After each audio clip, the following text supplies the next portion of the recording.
السلام علیکم ورحمۃ اللہ وبرکاتہ۔ ڈیئر بردر اینڈ سسٹر، آج میں آپ سب کے سامنے ایک نئے اعتراض کے ساتھ حاضر ہوں۔ آج کا اعتراض بگ بینگ تھیوری پر ہے، جس کا قرآن سے بھی تعلق ہے۔ اللہ تعالیٰ نے قرآن میں سورہ انبیاء میں آیت نمبر 30 میں اسے کلیئر کر دیا ہے، لیکن پھر بھی ایکس مسلم اعتراض کرتے ہیں۔ تو پہلے ان کا اعتراض سنیں، پھر ہم جواب دیں گے انشاءاللہ۔ الذین کفروا عن السماوات والارض، کیا کافروں نے نہیں دیکھا؟ کون سے کافر نے دیکھا بگ بینگ بھائی؟ اب دیکھ رہے ہیں نا۔ اب بگ بینگ دکھ رہا ہے آپ کو؟ ہاں مطلب وہ لٹریچر کی بات میں ہوتا ہے نا، یہی ثابت کریں کہ وہ کون سے کافر تھے جو کھڑے ہو کر کے بگ بینگ دیکھ رہے ہیں دوربین لگا کے۔ سنیں نا۔ تو آپ نے سنا اس کا اعتراض۔ دیکھیں، سورہ انبیاء کی آیت نمبر 30 میں اکثر دو اعتراض اٹھتے ہیں۔ پہلا کہ جو اس نے کر دیا، اور دوسرا اکثر اسی کے کیٹیگری کے لوگ کرتے ہیں کہ قرآن میں کہاں بگ بینگ تھیوری کا ذکر ہے۔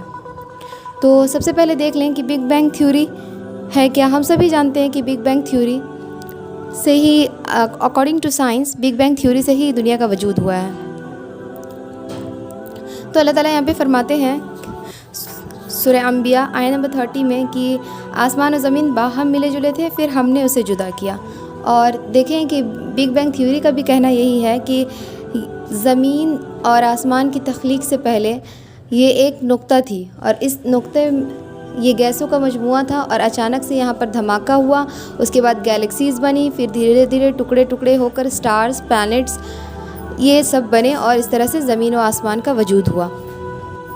تو یہ بات تو اس آیت سے کلیئر ہے کہ اللہ تعالیٰ صاف صاف فرما رہے ہیں کہ آسمان و زمین ملے ہوئے تھے، اور پھر اللہ تعالیٰ نے اسے الگ الگ کر دیا۔ اب ہم آتے ہیں اس کے اعتراض کی طرف کہ کیا کافروں نے نہیں دیکھا۔ تو دیکھیں کہ یہ عربک لٹریچر کا انداز ہے۔ ہر لینگویج کا اپنا اپنا لٹریچر کا انداز ہوتا ہے، اسی طرح عربک کا اپنا انداز ہے۔ یہاں پہ اس سے مراد یہ ہے کہ کیا کافر نہیں جانتے ہیں، کیا کافروں کو معلوم نہیں۔ مثال کے طور پر لے لیں، جیسے ہم انگلش میں بولتے ہیں میک ہم ہیپی، اس کو خوش کرو۔ تو میک کا مطلب کرو تو نہیں ہوتا ہے نا، بٹ ہم لوگ یوز کرتے ہیں۔ اس کے علاوہ بنگالی میں بولتے ہیں جل کھاؤ، تو کھاؤ مینس کیا؟ Drink water.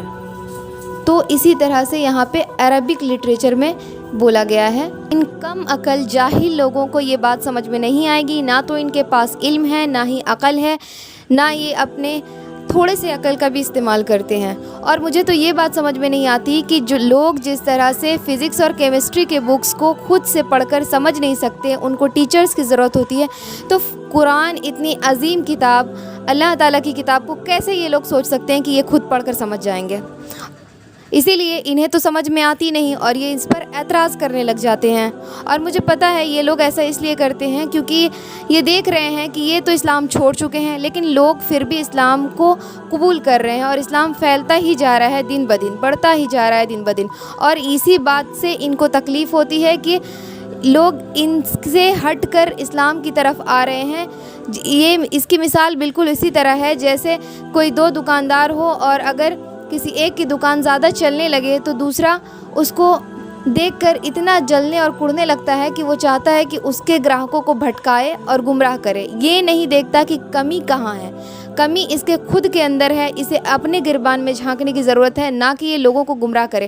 یہ چاہتا ہے کہ لوگ اسلام سے بھٹک جائیں اور اس کو زیادہ سے زیادہ فالو کریں، اور زیادہ سے زیادہ اس کو عزت دیں اور اس کے ساتھ شریک ہو جائیں، کیونکہ یہ اکیلا تو جہنم میں جانا نہیں چاہتا۔ یہ چاہتا ہے کہ ہم فوجیں بنا کر جائیں، اسی لیے یہ اپنے فوج کو تیار کر رہا ہے۔ ایسے لوگوں کو نہ دنیا میں عزت ملتی ہے، نہ آخرت میں۔ یہ لوگ فرعون کی طرح ذلیل و خوار ہو کر رہ جاتے ہیں۔ اور مجھے امید ہے کہ آپ لوگوں کو اس کی جہالت کا ثبوت مل گیا ہے کہ کیسے یہ لوگ کم عقل جاہل ہوتے ہیں اور لوگوں کو گمراہ کرنے کی کوشش کرتے ہیں۔